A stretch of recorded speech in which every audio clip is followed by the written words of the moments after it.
Wait, Now it did. Now it do it. Something happened, listen. It's doing it now. REC and numbers going up? Yes. Excellent. Pull the shroud down. Jimmy, take a deep breath. Find where it says teleprompter start. I got it. When you're ready to hit it, tell me and I'll mute my mic. I'm starting the prompter right now. All right, break a leg.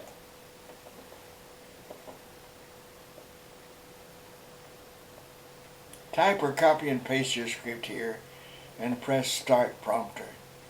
Begin teleprompter for all April 11th. The broadcast Patriot. 3, 2, 1. Be quiet.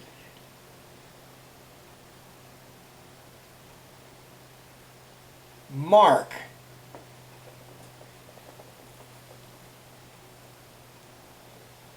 Partners, this time around, I want to pay tribute to one of the most important people who ever appeared on radio and television in the United States.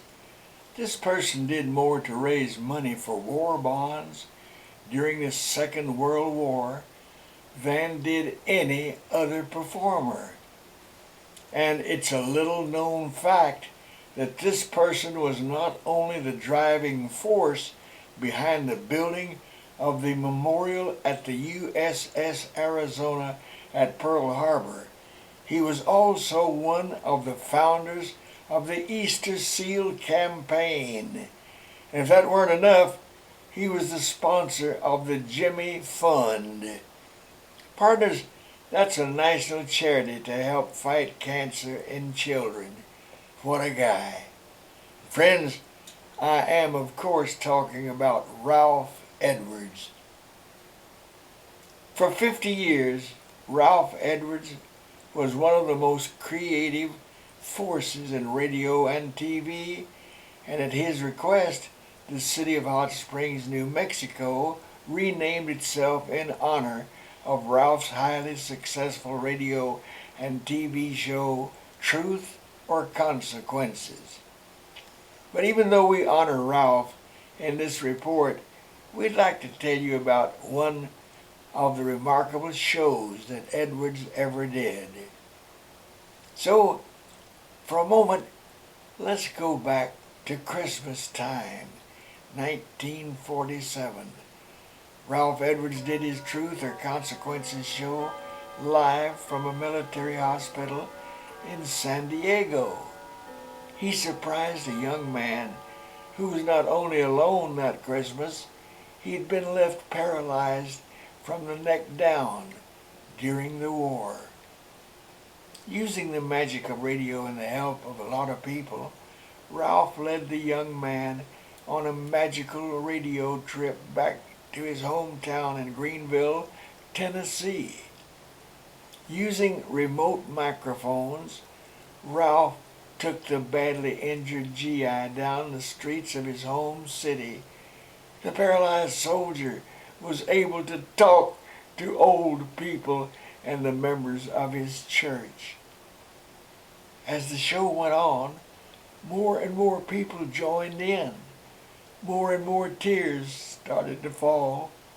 Then, in the closing minutes, the boy's mother and father and his fiancée suddenly walked into the hospital room. The young man was overcome with loud sobbing. That young man was named Herbert C. Smith. Sadly, he remained paralyzed for the rest of his life. Smith died in 2006. He and his fiancée did get married. Unbelievably, Smith ran a successful farm, and then he died and left a large amount of money to a local Christian college.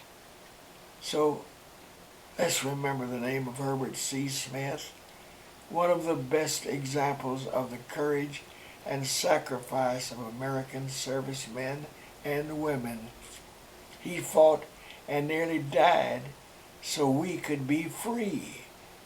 What Ralph Edwards and his show, Truth or Consequences, did for the young man was wonderful and very, very bittersweet.